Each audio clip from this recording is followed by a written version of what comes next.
ప్రముఖ శైవ క్షేత్రమైన వేములవాడ పట్టణంలో ఆలయ అభివృద్ధికి ప్రభుత్వం ముందుకొస్తే కొన్ని రాజకీయ పార్టీలు మళ్లీ అడ్డుపడుతున్నాయన్న ఆరోపణలతో రాష్ట్ర ప్రభుత్వ విప్ శ్రీనివాస్ తీవ్రంగా స్పందించారు.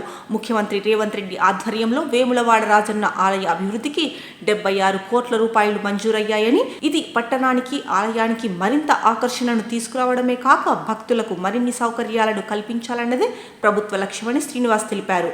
అయితే బీజేపీ బీఆర్ఎస్ పార్టీలు అభివృద్ధిని జీర్ణించుకోలేక బంద్కు పిలుపునిచ్చాయని మండిపడ్డారు. గతంలో ప్రభుత్వంలో ఉన్న ఒక్క రూపాయి కూడా కేటాయించని బీఆర్ఎస్ నేత కేసీఆర్ కేంద్రంలో 3 సార్లు అధికారంలోకి వచ్చి ఏ మద్దతు చూపని బీజేపీ నేతలు ఇప్పుడు అభివృద్ధిని అడ్డుకుంటున్నారంటే బాధాకరమని అన్నారు. పుణ్యక్షేత్ర అభివృద్ధిలో భాగంగా ఆలయంలో జరిగే అన్ని నిత్య పూజలు యథావిధిగా జరుగుతాయని పదే పదే చెబుతున్నామని అన్నారు.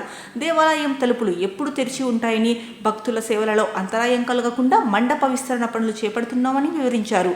శృంగేరి పీఠాధిపతుల సలహాల మేరకు మార్గనిర్దేశనంతో భీమేశ్వరాలయంలో పూజా కార్యక్రమాలను నిర్వహించేందుకు నిర్ణయం తీసుకున్నామని, ఇది రాజన్నకు భక్తి లోపించకుండా చేయడానికే అని స్పష్టం చేశారు.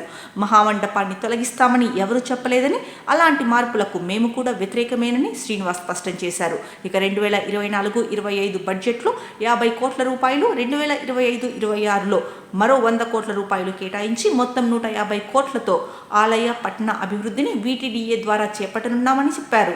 ఇది ఎవరి ఇల్లు కాదు, ఇది దక్షిణ కాశీగా పేరుగాంచిన పరమశివుని నిలయం అని ఆయన వ్యాఖ్యానించారు. అభివృద్ధిని స్వాగతించకుండా అడ్డుపడడం అనేది రాజకీయాలకు మాత్రమే సంబంధించిన చర్య అని ఆయన అభిప్రాయపడ్డారు. ప్రభుత్వం ప్రతి విషయాన్ని భక్తుల కోణంలో పరిగణిస్తూ ముందడుగు వేస్తోందని, రాజకీయాలు పక్కన పెట్టి అందరూ కలిసికట్టుగా ఆలయ అభివృద్ధికి సహకరించాలని ప్రభుత్వ విప్ శ్రీనివాస్ పిలుపునిచ్చారు.